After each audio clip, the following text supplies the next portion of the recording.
What's good, y'all? It's Drew here, back with another video. Today I'm going to be talking about Boruto, because as you guys all know, I just started it. Don't forget to like, subscribe for more anime content if you haven't already, and don't forget to hit the bell notification also, because you know YouTube be, they be trying to hold me. But without further ado, we're going to get right into the video. First things first is question of the day.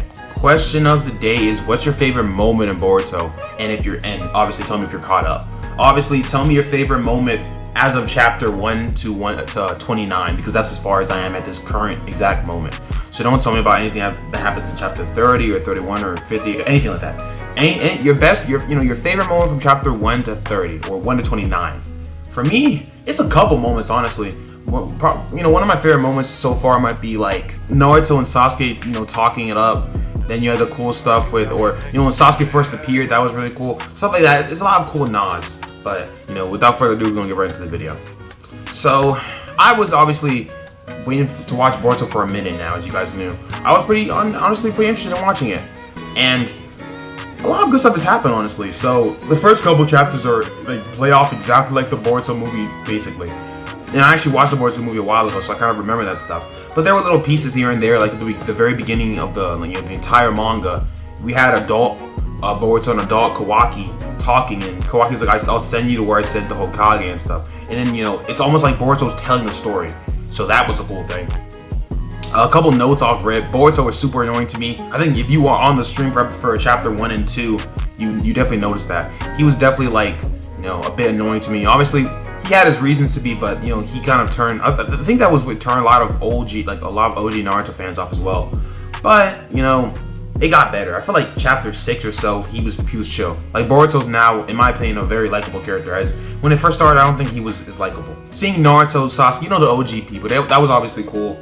I had some problems with Naruto at the beginning because I was like, bro, Naruto is literally the god of shinobi right now. So how you mean to tell me that Naruto at this exact moment, he can't, you mean to tell me that Naruto can't use clones to do work, the Hokage work, but he has to use his clones for his family and stuff? That didn't really make sense. I see Naruto and his clones fight the third Raikage and stuff.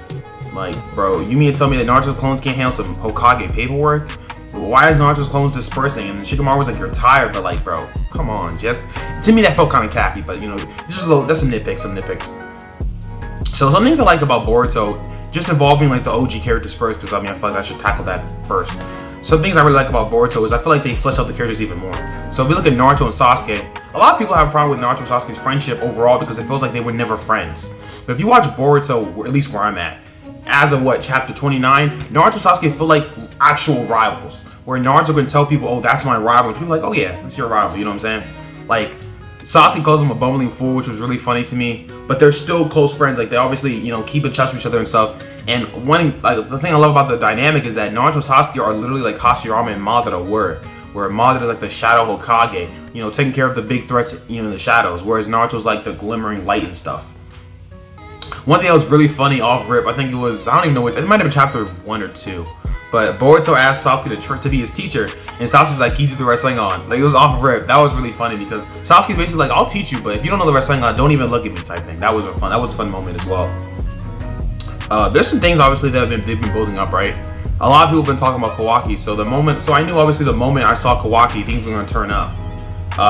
The first two arcs, obviously the first arc was I'm not gonna say the Boruto arc, but it was the Momoshiki stuff, right, where they fought and stuff, which was decent. Again, I've already seen that, so I don't really have much to comment about that. But overall, it was pretty good. One of my favorite moments in that arc was when Naruto was giving Boruto the chakra for the Rasengan, and then we had the flashbacks of Jiraya, Minato, Neji, all Naruto's past, and Boruto was like, what did it take for him to get that, his chakra so big? And that was a cool moment because we especially remember, we've seen every episode, every scene. We know exactly what made his chakra so crazy. So seeing that was a cool moment as well. And that crazy thing where he kind of froze and stuff, that wasn't in the movie. I remember with the movie, I think his arm turned blue or something, but time didn't freeze. So yeah, time froze. He talked to Sasuke. Sasuke was the only person who peeped it besides Boruto, I guess because of the Rinnegan. So that was really interesting. Then we met Ao in the second arc, which was I think he was one of the Kage back in OG Shippuden. I shouldn't even say OG Shippuden, that sounds weird. Back in Shippuden, I think he was one of the Kage. He was never a character that I really cared about, even in Naruto. But apparently he was dismembered in the Four Shinobi War, so that was interesting. The name's escaping me right now, but we got introduced to the people that are involved with the karma stuff. Like I know Al was working for them. He was like a part of the Outer or something. And we see someone that, then we see someone very interesting. And I want to tackle this especially because I've kind of known about this character since like Boruto dropped. But I've always been like, is it him or is it not him? Let's talk about Kashin Koji. Now, obviously, don't get too crazy on me because I'm only reading the manga, so I don't really know how it's actually pronounced. But he's been, the moment I knew about him, before I even started reading Boruto, I'm talking about 3 or 4 years ago, I was like, this guy is interesting to me. One, I remember seeing those, those cappy thumbnails where they're saying Jiraya's alive and all that stuff, which I don't know if it's true or not because I know that's how the YouTube game is, so I don't know if that was ever like fact or proven. But the things that we do know about the character as of chapter 29 is, one, we know he has toads, and a white-haired person with toads, I can only name one person. I don't know about you, and that's Jiraiya. Let's stop capping. Let's not pretend like we don't know who we're talking about, right? Another thing that was crazy, he fights Konohamaru, and basically, first of all, he hits him with the Rasengan. And in the Boruto verse, it is a little bit more interesting because they obviously have ninjitsu and stuff that allow you to almost like artificially use jutsus and stuff. But Konohamaru immediately said, that's not a ninja tool, that's a real Rasengan. As we know in the verse, there are only about 2 or 3 people right now that can do Rasengan. Really 2, it's Naruto and Konohamaru. We haven't seen Kakashi yet, but I mean, obviously Kakashi, I don't know where he is, if he's alive, he can use Rasengan as well. But that's it. That's where the list stops. So seeing a white-haired person with toads and he uses a Rasengan, that reminds me of a character that I used to know. I don't know about you. So that was interesting. Afterwards, when he's walking away, I think he said something to Mitsuki, who's basically the child of Orochimaru. I didn't touch on that, but it was almost like a video game where he was looping. Like every time Orochimaru would wipe his memories and have him go through the same trials and stuff. And then this last trial, he went a path that wasn't provided and stuff. And the scroll that he took from Orochimaru was like a scroll about Boruto. So we haven't really touched upon Mitsuki since then, but it's clear that Mitsuki is definitely enamored with Boruto. That's why even when Boruto didn't want to do the mission, he was like, if you don't do the mission, I'm not doing the mission. So that was really interesting as well. But back on Koji, who we don't know about. So Koji can do Rasengan, has white hair, and toads. Again, one person you can think of, only one. Now that was crazy enough, and I was always thinking, okay, this guy's weird. I'm jumping around a little bit just to try to get my thoughts on paper, but just bear with me. Flash forward a little bit to where Koji and another person are basically watching after Kawaki, because Kawaki's in the village. And he says that back in the day, in the Hidden Leaf village, the Naraki clan, they used to be able to sense people, sense people coming in. And he says, even though it's a peaceful time now, they still do that. However, they do it a little differently. If if they sense any type of, foreign chakra natures, they'll be alerted. So then, okay, that makes sense. But then after Koji says that immediately, he jumps into the village.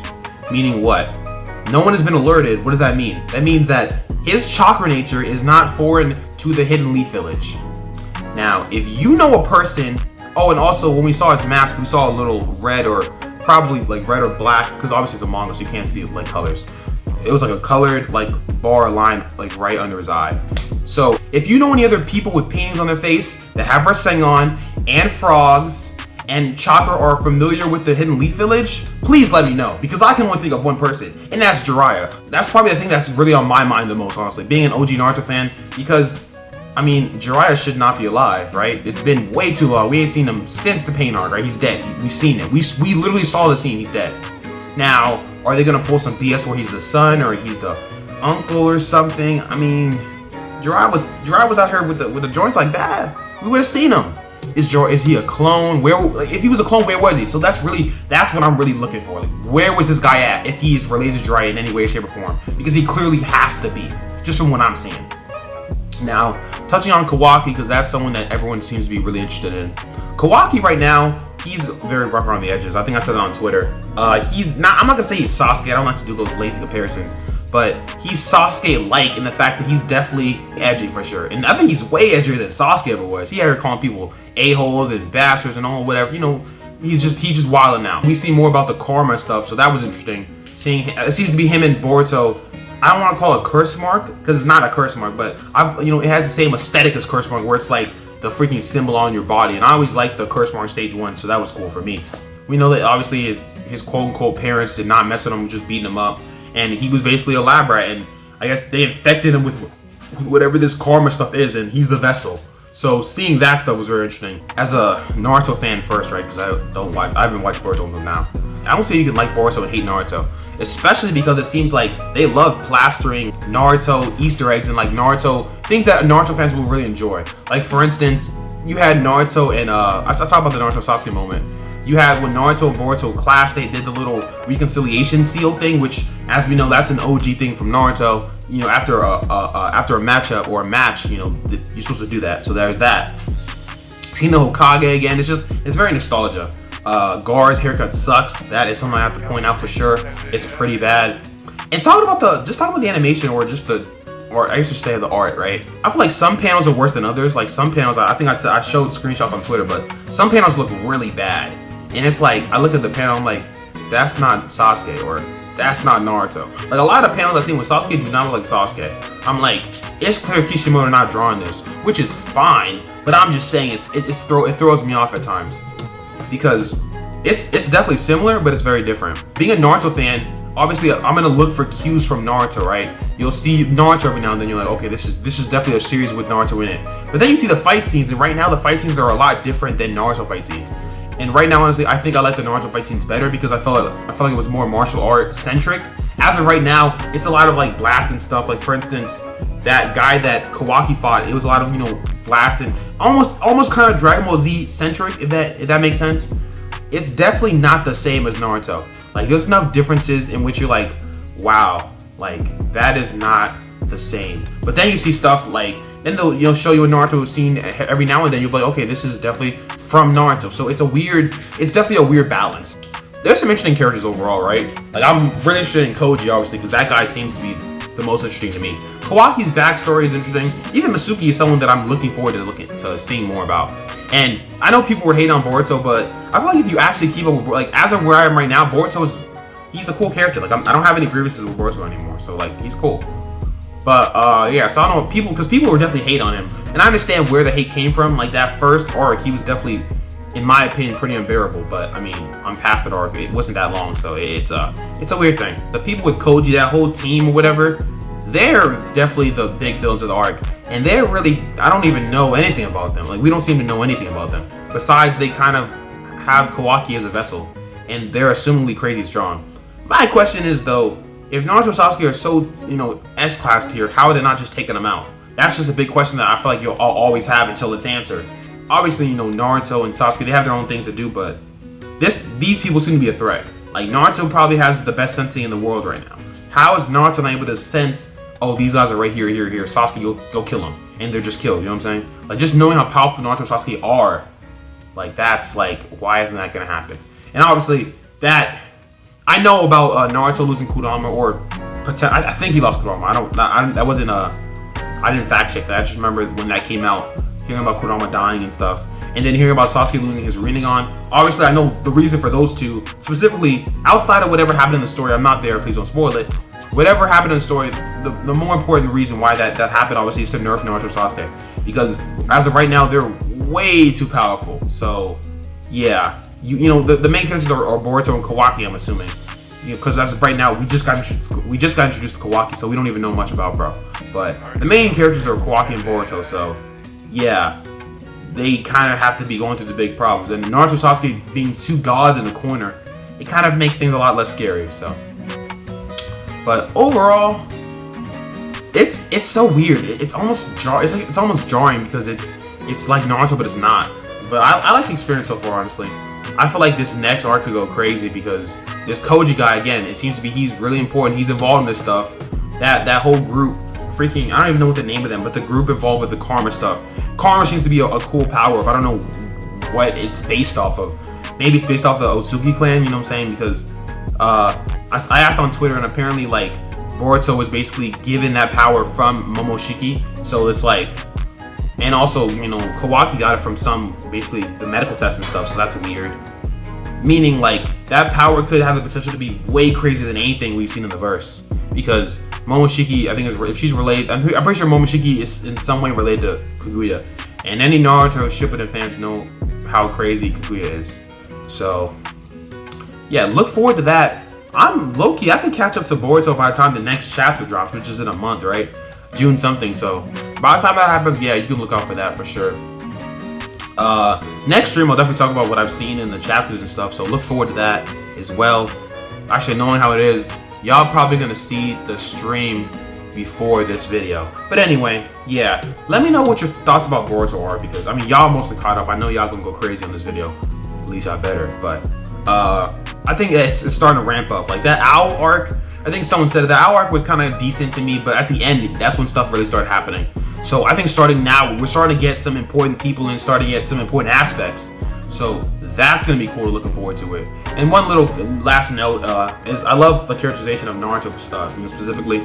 I know I kind of touched on it a little bit earlier, but still, I just like the way Naruto, like afterwards, Naruto kind of, he seems like how we expected Naruto to be. Like Naruto, he's still chill, but like for instance, when Kawaki tried to go, when Kawaki was in Naruto's house and he tried to wall out, Naruto went 9 till 5. He was like, hold on, bro, you know I can really turn up too. Like let's not forget, I'm still that man's.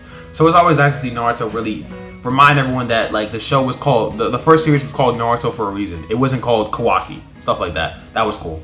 Let me know what your thoughts about Boruto are in general, honestly. But I'm out, so peace.